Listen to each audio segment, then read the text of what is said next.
Boa noite, pessoal. Hoje nós vamos continuar nossa aula sobre bioenergética, só que dessa vez falando dos processos que ocorrem nas mitocôndrias. Semana passada nós falamos dos processos que ocorrem com os seres fotossintetizantes, a forma como eles obtêm sua energia, e hoje nós vamos falar do processo, a forma como os seres não fotossintetizantes obtêm sua energia. Primeiramente, nós vamos falar da respiração celular aeróbia, essa que ocorre com a utilização de oxigênio e dentro das mitocôndrias. Uma parte, bem de verdade, uma parte desse processo respiratório ocorre fora das mitocôndrias, nós falaremos daqui a pouco. Eu gostaria só de mostrar aí a figura da mitocôndria, onde vocês estão vendo que ela possui duas camadas, né, duas membranas, uma membrana interna e uma membrana externa, assim como os cloroplastos, e daí vale lembrar que existe a teoria endossimbiótica. Nessas estruturas que vocês estão vendo aí, a matriz mitocondrial, que corresponderia ao que nós chamamos de citoplasma nas nossas células. Vale lembrar que acredita-se que essa estrutura, essa organela, tenha sido também uma célula, né? Uma célula procarionte. Outra parte do processo ocorrerá nessas cristas mitocondriais e o início do processo vai ocorrer, na realidade, fora das mitocôndrias, no nosso próprio citoplasma. E a da respiração celular nós iremos falar agora. Bom, a respiração celular é a forma como os seres vivos, né, como eu falei, obtêm sua energia. Eles obtêm de onde? Do alimento, dos processos fotossintéticos das plantas, entre outros. A respiração celular pode, como eu falei, ocorrer com a utilização do oxigênio, e aí nós chamaremos de respiração celular aeróbica ou aeróbia, ou sem a utilização do oxigênio, e nós diremos que é um processo chamado respiração celular anaeróbica. Ok? Nesse processo, as oxidações vão liberar os átomos de hidrogênio, e esses átomos de hidrogênio vão se unir lá ao NAD e ao FAD. Vale lembrar que é um processo exergônico, ou seja, um processo que vai liberar energia, esse processo de respiração celular. E ele é dividido em 3 etapas. A primeira etapa nós chamamos de glicólise, a segunda etapa o ciclo de Krebs e a terceira etapa a cadeia respiratória, cada um com seus respectivos ganhos. O que nós estamos vendo aí é o esquema da glicólise. A glicólise, vale lembrar, ela ocorre no citoplasma celular. E como o próprio nome diz, essa etapa é a quebra da glicose. Essa glicose que nós obtemos do alimento, aí ela será quebrada, vão ser formadas 2 moléculas de piruvato, também chamado de ácido pirúvico, né? São também liberados os hidrogênios, ou seja, vai ocorrer a desidrogenação e vai ocorrer a formação de ATP. O saldo energético dessa etapa aí é em torno de 2 ATPs. Em torno não, é de 2 ATPs realmente. O que vai acontecer? Nós teremos que gastar 2 ATPs para realizarmos o processo. Vocês sabem lá, os conhecimentos da física, por exemplo, dizem para a gente o quê? Todo trabalho demanda um quantitativo energético. Então, para nós realizarmos esse processo, nós gastamos aí 2 ATPs. No final desse processo, teremos um ganho de 4 ATPs. Mas temos que descontar aquilo que nós já gastamos. Então, o saldo final fica em 2 ATPs. Ok?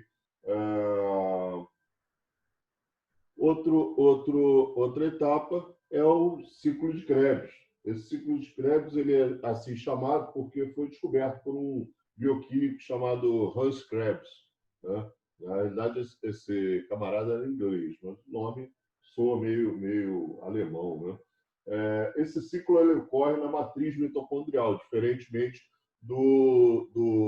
da glicólise, que vai ocorrer na, no, na, no citoplasma, esse já ocorre dentro das mitocôndrias. Portanto, enquanto o outro processo era um processo, uma etapa anaeróbica dessa respiração aeróbia, essa etapa aí já será uma etapa aeróbica, pois está ocorrendo dentro das mitocôndrias. Tá, ok? Esse ciclo, ele nos eucariontes, ele vai ocorrer na matriz mitocondrial. E nos procariontes, ele vai ocorrer ali no citosol. E é também conhecido como ciclo do ácido cítrico. Nele, o ácido pirúvico vai ser descarboxilado, ou seja, vão retirar o dióxido de carbono aí, e vai reagir com a enzima A. Isso vai formar um composto chamado acetilcoenzima A, também conhecido como acetil-CoA. Esse acetil-CoA ele vai se ligar ao ácido oxalacético, e isso vai produzir o tal do ácido cítrico. Daí vem o nome ciclo do ácido cítrico. Ok? Ele é assim chamado porque no processo, né, a molécula ele é chamado de ciclo, pois no processo aquela molécula do ácido oxalacético que foi usada lá no início do ciclo de Krebs, quando se uniu ao acetil-CoA, ela vai ser recuperada e reutilizada para um reinício do ciclo. Por isso é chamado de ciclo. Em resumo, eu posso dizer que nesse ciclo de Krebs vai ocorrer a desidrogenação, a descarboxilação, a liberação de elétrons e a formação também de 2 ATPs como saldo energético. Daí nós temos, por molécula de glicose, um saldo aí de, por enquanto, 4 ATPs. Só que nós vamos ver que nessa etapa chamada cadeia respiratória, que é a terceira etapa da respiração aeróbia, o ganho é muito maior. É um ganho muito mais eficiente, porque nós vamos ter como receptor final o oxigênio. Falaremos dele daqui a pouco. Essa etapa ela vai ocorrer naquela estrutura que nós vimos lá no início, nas cristas mitocondriais, e vai consistir basicamente do transporte de elétrons. Nela, os íons de hidrogênio disponibilizados nas etapas anteriores vão ser direcionados para o oxigênio e vai se formar uma água. Essa formação de água ela vai ser extremamente importante porque ela vai evitar a acidose celular. Tá? E a energia vai ser liberada para a formação do ATP, através de um processo que nós chamamos de fosforilação oxidativa, onde o aceptor final, como eu falei no início, vai ser o oxigênio. Tá? Nessa etapa são formados cerca de 30 ATPs. Por que eu falo cerca de 30 ATPs? Porque o quantitativo de ATPs formados nessa etapa é variável. Ele varia mais ou menos aí em torno de 26 a 34 ATPs. Então, em algumas bibliografias, em algumas literaturas, vocês vão encontrar um saldo de 34 ATPs, um saldo de 30 ATPs, um saldo de 38 ATPs.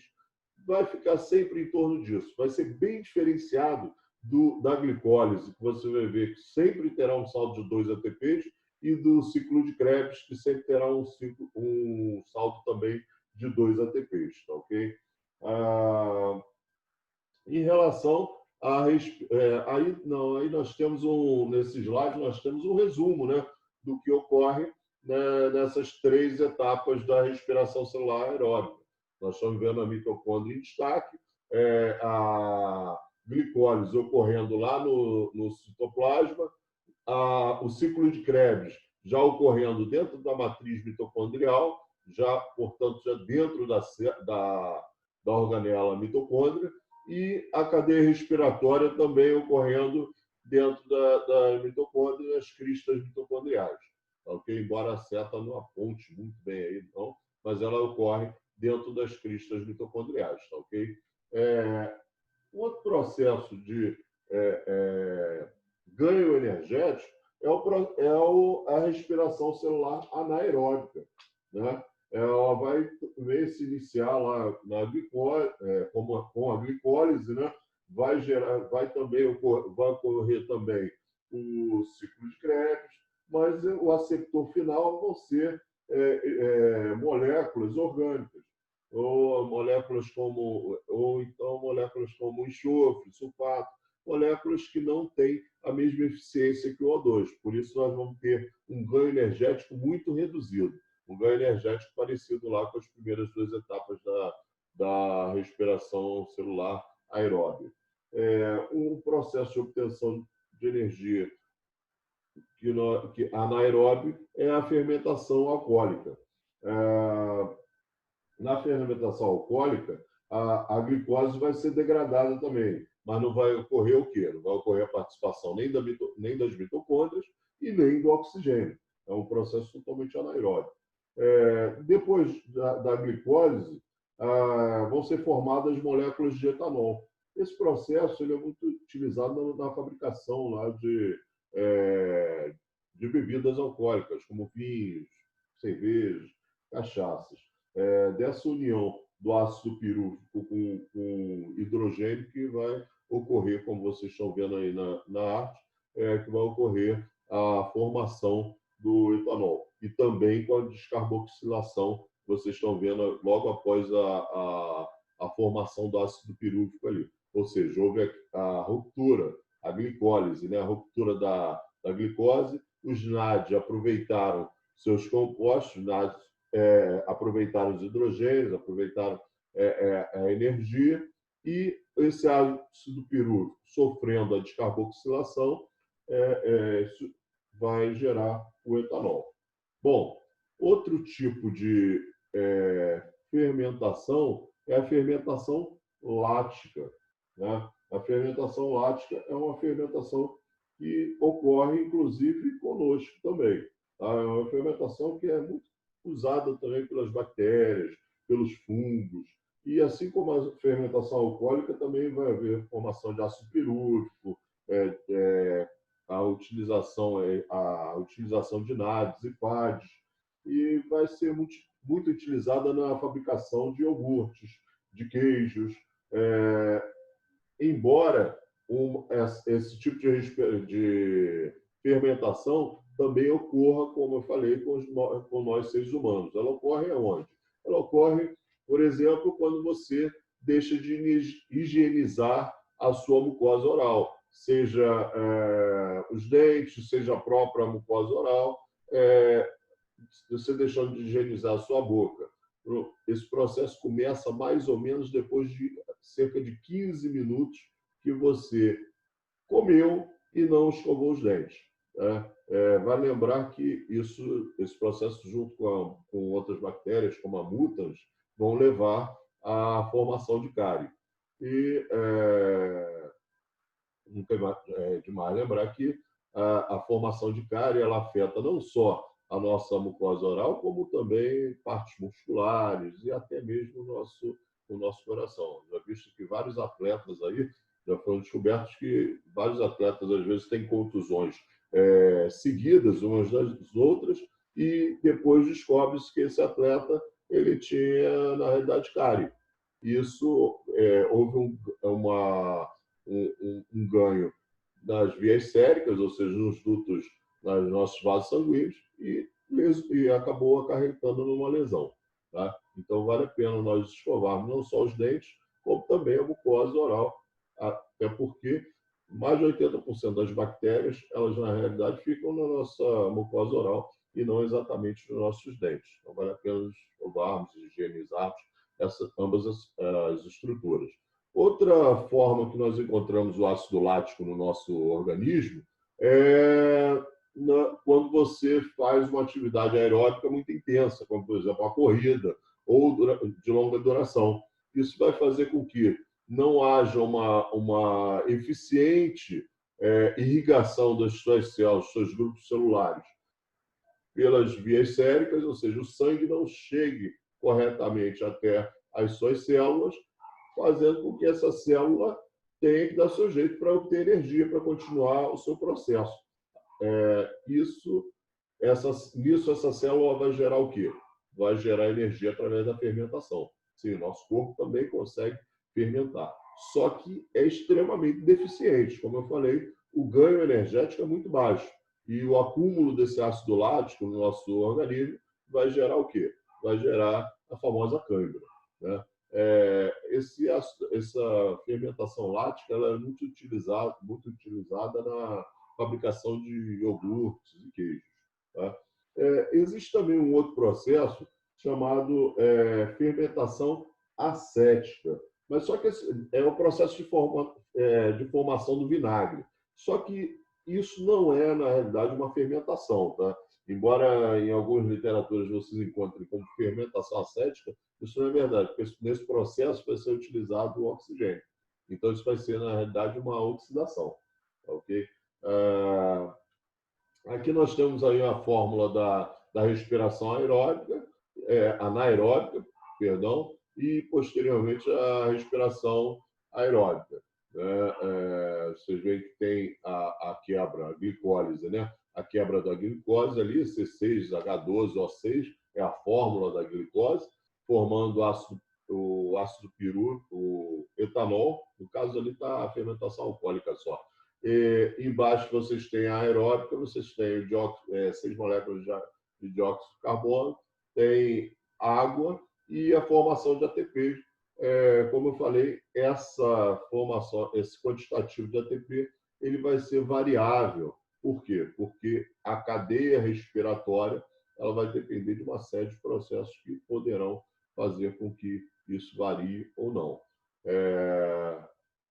Bom, pessoal, chegamos ao fim da nossa aula. Eu espero que vocês tenham gostado. Qualquer coisa, nós temos material de apoio e temos também o nosso grupo no WhatsApp. Ok? Um grande abraço, fiquem com Deus, cuidem-se e cuidem dos seus.